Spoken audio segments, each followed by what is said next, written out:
Nggak ada profesi yang jelek, nggak ada profesi yang paling keren, semua bagus. Yang nggak bagus itu kalau lo menjalani profesi lo atau bisnis lo malah menjauhkan diri lo dari Sang Maha Pencipta. Karena saya tipikal pemimpi kayaknya ya. I mean, gue tuh pengen keliling dunia, gue pengen punya mobil lah apa, ngelihat mobil-mobil gaul atau game-game apa. Wah keren nih kalau gue punya ini ya. Seorang muslim, seorang pemuda gitu ya, itu yang berkata bahwa gue bukan bokap gue bukan nyokap gue bukan kakek nenek gue. Tapi seorang pemuda muslim adalah seseorang yang berdiri atas kakinya sendiri.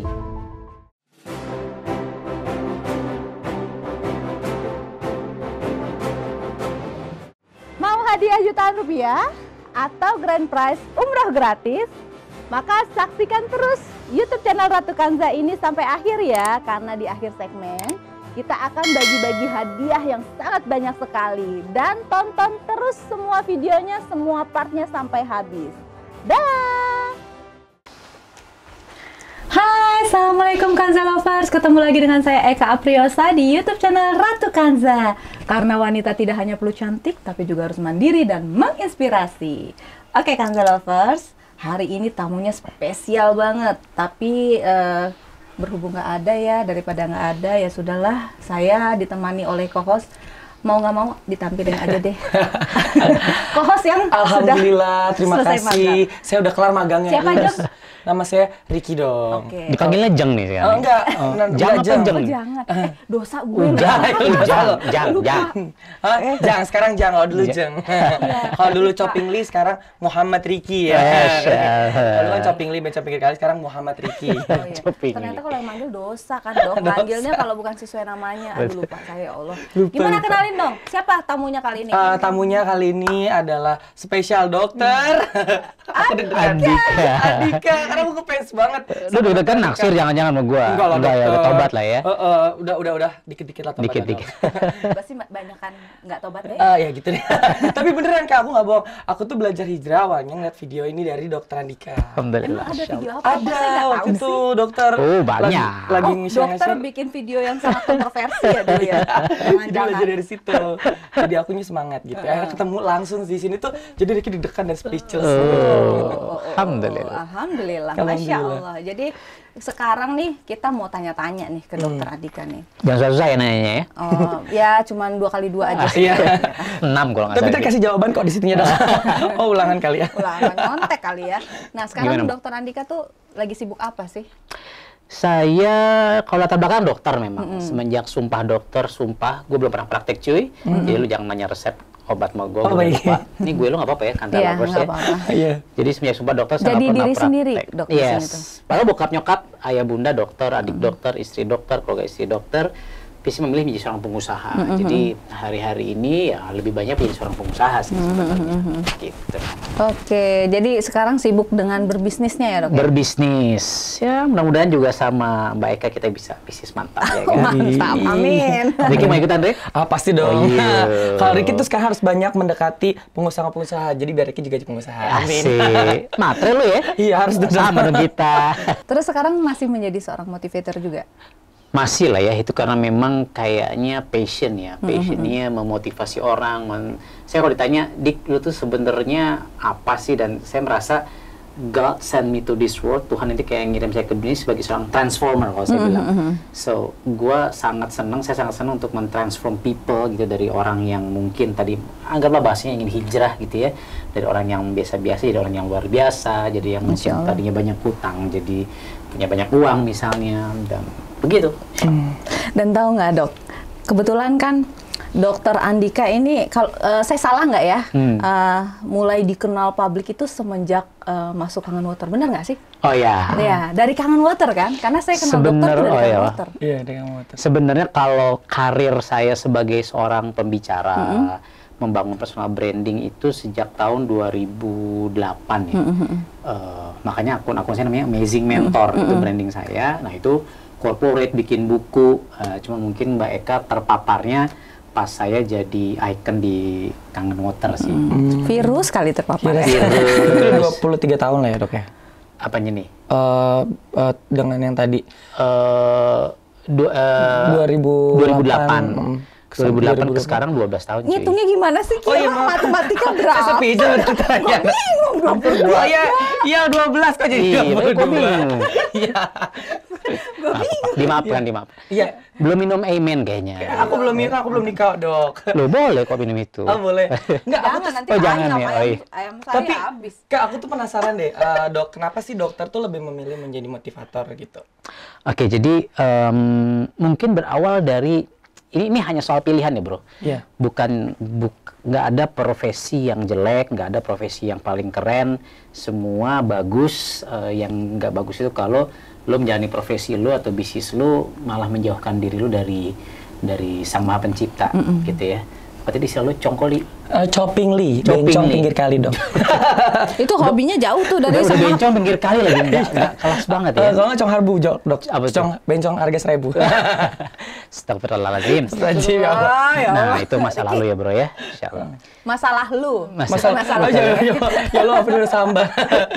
Nah, jadi saya melihat kehidupan dokter, dosen-dosen saya gitu ya, bahkan orang tua saya gitu. They have money, mereka punya uang, but I don't think they have time. Mereka nggak punya waktu, Bro. Lo ngerti Iya. bahasa Inggris ya? Ngerti, Dok. dikit-dikit lah ya. Ngerti. Dia kalau nggak salah kuliahnya jurusan apa, Pak? Sastra Inggris, Bu. Karena saya bodoh bahasa Inggris. Jadi milihnya sekolah sastra Inggris. Tapi Makin ternyata bodoh. Makin bodoh. Ini acara apa sih jadi lawak terus? Itu dia, Dok. Saya malah bisa bahasa ngondek, Dok. Gue malah ikut ngondek nih. Ya Allah. Kok lihai sih dokternya? Kan gue udah bilang gue juga Oh iya, apa tuh bisa? bibir seksi. Oh, iya. Loncat-loncat gue nggak pakai masker nih. Aduh. Nah, jadi karena gue melihat gini, waktu gue kuliah kedokteran, jadi gue lulus, gue disumpah dokter, saya berpikir suatu hari one day gue pengen punya banyak anak. Alhamdulillah Allah kasih 5 sekarang, Bro. Terus gue pengen punya banyak duit dan gue pengen punya banyak waktu gitu. Dan saat itu gue tidak Sama dong, Dok. sama ya, Sama. pengusaha tulen. Aduh, Amin. semoga kecipratan ke saya. Nah, ya udah akhirnya saya melihat ada jalan lain untuk bisa punya uang, punya waktu ya, dan apa ya, have fun gitu ya, tanpa harus memikirkan kerjaan, pasien dan seterusnya. Oh, gua harus jadi pengusaha nih. Awalnya ya jadi kepikiran aja dokter yang pengusaha ya, ternyata bablas biasa, udah kenal duit kan. Wah, enak di sini nih kayaknya nih. Akhirnya ya gua nggak praktek. Bisnis yang pertama kali diterjun sama dokter apa? Kalau sebenarnya saya dari TK ya, dari TK SD itu udah senangnya dagang, jualan. Oh, jualan. Jadi saya ingat zaman saya TK itu, saya ngomong ke ayah saya, ayah kan dulu belum ada komputer, belum ada printer ya. Jadi kan ada mata pelajaran, jadwal piket di kelas TK, SD kelas 1.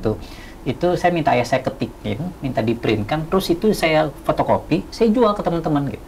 Itu dari TK sama SD. Aduh. Wow. Jadi lu deket-deket gue jual lama-lama lu Ayo. ya. Biasanya saya nggak jualin, kok saya dijual. Gimana nih, dokter? Nah, ya udah akhirnya memang SMP, SMA, kuliah saya jualan gorengan keliling kelas, jualan jilbab, jualan baju, saya ngambil Masya Tanah Allah. Abang. Jadi gue tahu nih, oh nih awat-awat ini masih ngutang sama gue nih kredit beli jilbab gitu. Oh gitu. Tapi sebenarnya terlahir dalam keluarga yang mampu sebenarnya. Keluarga yang alhamdulillah karena bokap nyokap bapak ibu dokter ya cukup Jadi lah ya. jualan itu benar-benar karena suka, hobi. Apa emang seneng banget megang Iya. duit gitu? Karena saya tipikal pemimpi kayaknya ya. I mean, gue tuh pengen keliling dunia, gue pengen punya mobil lah apa, ngelihat mobil-mobil gaul atau game-game apa. Wah keren nih kok gue punya ini ya. Saya tuh tipikal yang intuitif yang gue seneng membayangkan sesuatu. Oh tapi kan untuk beli ini harus punya duit. Jadi Ya, jadi gue Tapi pertanyaan aku nih, Dok, kan dokter maaf banget nih, dokter kan berkecukupan lah ya, dari orang tua berkecukupan. Maksudnya biasanya anak-anak yang berkecukupan itu paling gengsi dong, mau dagang, jual, apalagi ngereditin. Kayak aku dulu kan ke kelas-kelas kan, sini kredit baju beli Tanah Abang, sama juga, cuman biasanya nggak semua orang gitu. Kenapa dokter mau gitu loh? Very good question. Jadi banyak orang bilang, Dik lu gila ya. I mean, lu dokter. Let's say zaman kuliah deh, gue dokter dan waktu itu gue di Unpad. Calon dokter, terus ya orang taunya gue punya mobil, which is waktu itu di Unpad Jatinangor nggak banyak orang yang punya mobil. Ya, lumayan ganteng juga lah. Iya, luar biasa manis lah ya. Imut dok, Ya, oke. hitam mutlak. Hitam mutlak. Saya hitam mutung. Terus gue aktivis kampus, ketua BEM dan seterusnya. Dan orang lihat gue, kok maunya gue gelar tikar kalau hari Minggu pagi jualan kaset, jualan CD, jualan peci, macam-macam. Gue jualan pulsa, jualan gorengan keliling kelas. Kenapa? Karena gue berpikir gini bro, gue Islam nih. Lu juga kan, insya Allah ya pakai peci gitu kan, bukan KTP doang. Enggak, insya Allah dok, mudah-mudahan. Nah, seorang muslim, seorang pemuda gitu ya, itu yang berkata bahwa gue bukan bokap gue bukan nyokap gue bukan kakek nenek gue. Tapi seorang pemuda muslim lah yang seseorang yang berdiri atas kakinya sendiri. Jadi gue sangat memegang itu, gue nggak mau bawa nama bokap dan nyokap, sehingga gue harus berbisnis, gue harus berdiri atas kaki gue. Tapi ada alasan di balik itu sebenarnya yang lebih menguatkan. Baik, saya kebelet kawin cuy. Oh, kebelet nikah. Oh alah, dari SD? Oh, dari kuliah. Kuliah. Semester. Kan jualannya katanya pas SD iya. kan? Kebelet dari SD kok. Gue terlalu jauh mikirnya kalau itu, gitu. Kebelet nikah. Kebelet nikah itu di umur berapa? Kuliah semester 3 kayaknya. Semester 3. Gue zaman dulu kan ya apa ya pacaran-pacaran gitu ya, mantan gue ada yang cowok, ada yang cewek. Sama bebek yang sekarang kan kebeletnya. Apa sama yang lain? Oh enggak, jadi kan saya hijrah ceritanya kayak Mas Hijrah. Riki kan. Wah, terus saya putusin lah mantan-mantan itu, terus kenal, ternyata harus nikah muda gitu. Tapi kan nikah butuh modal, butuh bini gue kasih makan apa gitu. Jadi pas saya kenal pengajian itu semester 3, nggak boleh pacaran, harus nikah. Nah di saat itulah saya mengajukan proposal ke orang tua. Ayah bunda Dika mau nikah, udah ada calonnya belum? Belum. Gitu. Udah dijinin belum? Ya ayah bunda izinin gimana nggak? ceritanya sebentar? Gimana ya? Kok traveling otaknya? Panjang nih. Kebelet nikah tapi belum ada calonnya. Ya Ceritanya kan gimana? sistem ta'aruf gitu Mbak Eka. Sistem ta'aruf. Sistem Enggak, maksudnya ta'aruf. kalau ta'aruf kan udah ada calonnya berarti. Nah, kalau udah saya ada yang belum. dididik. Nah, itu gimana ceritanya? Jadi ini lama-lama cerita emen nih lama-lama ya. Belum ada emen dok. Belum ada emen ya. Jadi saya waktu itu udah single lah ya gitu ya. Udah pengen memantap mati untuk menikah. Terus Udah single lagi, masih single maksudnya? maksudnya kan udah saya putusin nih mantan. Mantan. Jadi udah. Oke. Nah, and then Dika bilang ke orang tua kan, ayah bunda Dika pengen menikah, udah ada calonnya belum? Dia bilang, ya belum ada. Ayah bunda udah ngizinin belum? Kalau udah izin, Dika cari calonnya. Oh gitu. Umur berapa tuh tadi? Itu masih kuliah? Saya nikah umur 23. Berarti mungkin tuh sekitar umur 20, 19 kali ya saya udah mulai ngajukan Masya Allah, proposal. muda banget. Ya, Saya sekarang juga masih muda. ya bener. 23 nikah saya, udah 43 belum dok. Lo harus disuntik testosteron kayaknya. Kayaknya dokter. Kayaknya kebanyakan minum madu hutan dulu. Iya, itu gimana itu kalau 23 udah nggak berkawin? Saya hipertestosteron kelihatan kan. Bener. Nah jadi ya udah akhirnya nggak diizinin, panjang tuh panjang prosesnya sampai akhirnya ya udah kamu esket dulu saja kedokteran dulu. Ya sudah akhirnya begitu saya sudah dapat izin ya saya minta ke Ustadz, Ustadz saya siap nikah gitu kan. Saya pengen yang itu, saya incar yang saya jadi istri nih. Bisa gitu ya? Saya pengen yang itu tuh, saya juga nggak kenal, nggak dekat lah. Dulu dokter ini belum pakai cadar ya? Dulu belum, gitu. Terus, ternyata nggak bisa, dia belum menikah sama orang tuanya. Ya sudah, Ustadz, dikasih yang mana dulu? Sudah, saya sikoh, percaya sama Ustadz kan. Ada anak bisa FKG gitu ya, kayak lah, beli ini. jajanan. Iya, aku juga bingung. Seru ya? Itu serius dok? Ta'aruf, maksudnya dengan cara ta'aruf gitu? Betul. Oh, Masya Tapi Allah. Masya Allah, Aku harus belajar. akhirnya, ini saya bilang begini, ya Allah, saya sudah mengikuti syariatmu, nggak mungkin Allah ini tidak memberikan yang terbaik. Jadi kan gue udah ngincer nih, ada akhwat, ada perempuan yang buat saya ini ya kembang kampus lah saat itu gitu. Cuman saya nggak berani mendekat karena sudah tahu ilmunya, ilmu agamanya yang waktu itu. Terus saya berproses sama yang lain dulu, tapi ternyata Allah mempersiapkan ini. Akhirnya saya sama yang ini kandas, yang ini kandas, ternyata dia juga belum, ternyata dia kakaknya belum nikah, harus nunggu kakaknya. Duh, lama nih. Jangan gua udah kebelet cuy, gitu kan. Aduh, Kebelet banget. Kebelet. Nah, udah terus ya udah. perasaan dok, maaf. Edu nggak kebelet-kebelet. Nggak, kayaknya Mas Edo kebelet, Bu, kayaknya Mas Edo kebeletnya sama aku deh, Bu. Edo tuh yang mana sih? Oh ini. Kameramen, Dok. Nah, terus siapa tadi gue ya? Iya, kebelet. Kebelet, oh kebelet. ya. Nah, udah terus akhirnya saat ini nggak jadi. Udah mana lagi deh? You mau kasih saya yang mana? Ayo, saya percaya. Ya udah ya ternyata Dokter ini. yang ini udah siap, dokter ini. Udah siap. Jadilah gitu. Oke. Waktu itu dia buka kan pakai tuker biodata kan ceritanya. Begitu dia tuker lihat biodata, gue dia kaget sih langsung ditutup. Masya Allah ya, itu tahun berapa, Dok? Tahun saya 2000? nikah 2004. Masya Allah, 2004 udah ta'aruf itu. Masih apa ya, SD deh kayaknya. Mungkin gitu. Dari tadi nih, Dok, Yes. kita bahas soal hijrah gitu ya. Sedangkan saya sebenarnya kenal Dokter Andika itu ya semenjak kangen dokter ke sininya. Ke belakang tuh saya nggak tahu. Oke. Nah, saya pengen tanya nih, hijrahnya emang dulu titik baliknya kenapa tuh, Dok?